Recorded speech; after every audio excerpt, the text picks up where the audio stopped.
আজকে নিয়ে আসলাম আরেকটা নতুন রেসিপি। পাস্তা। পাস্তা সবাই বানাতে পারে। তো এখানে দেখো, পাস্তাটা আমি জল যখন বলক আসছে তখন দিয়েছিলাম।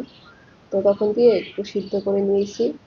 একবারে বেশি সিদ্ধ করতে হবে না, জাস্ট একটু থাকবে। তো এখন ঠান্ডা জল দিয়ে ভালোভাবে ধুয়ে নিব। ভালোভাবে ধুয়ে যাতে একদম ঝরঝরা থাকে। এগুলো এমনিতেই পাস্তা ঝরঝরা থাকে। তারপরও বেশি সিদ্ধ হয়ে গেলে তখন একটু দলা ধরা আর কি ভয় থাকে।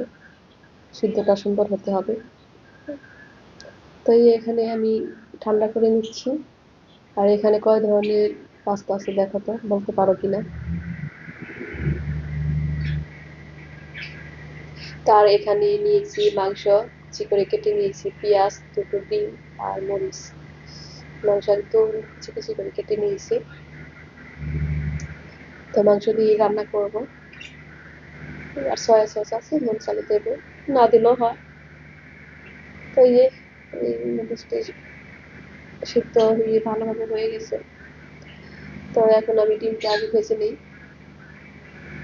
ডিমটা শুধু লবণ দিয়ে এমনিতেই ভেজে নেব। দেওয়ার সময় পড়ে গেছিল একটু,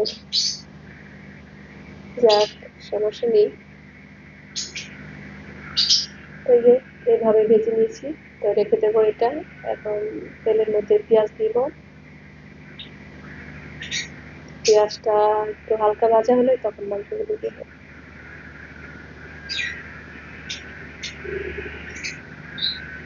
তো এই যে ভাজা হয়ে গেছে, এখন মাংসগুলো দিব। আর ক্যাপসিকাম, তারপর গাজর, এগুলো দিলে তো আরো ভালো হতো। পেঁয়াজের বাসা ছিল না, যা ছিল তাই দিয়ে।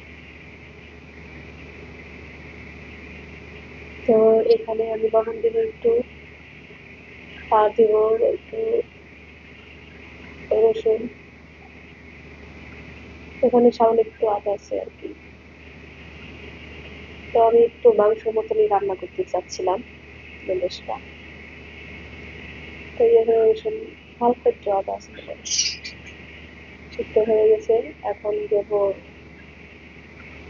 মাংস মশলাটা দেব। এটা দিলে হয় কি, একটু গ্রানটা ভালো আসে। কাঁচামরিচ দিয়ে দিলাম। তো এই মশলাটা একটু ভালোভাবে হোক, তারপর দিয়ে দেবো নুডলস। এই এখানে আমি ডিম রেখে দিয়েছি, তো একবারে দিয়ে দেবো।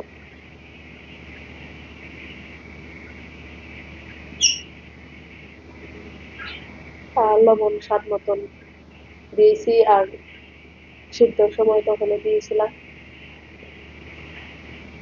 আমি তো সিদ্ধ করার সময় তখন একটু তেল দিলেই হয়, তাহলে আর লেগে থাকে না। তো লাস্টে ম্যাগি মশলা দেবো।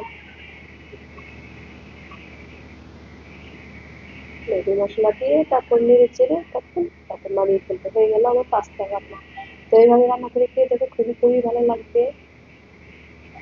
আর যদি রান্নাটা ভালো লাগে তাহলে অবশ্যই দেখবে, দেখে কমেন্টস করে বলবে কেমন হয়েছে। আর লাইক, কমেন্ট আর সাবস্ক্রাইব করবে, তাহলে নতুন নতুন ভিডিও পাবে। ভিডিওটা কেমন হলো। তো তোমরা ভালো থেকো, সুস্থ থেকো।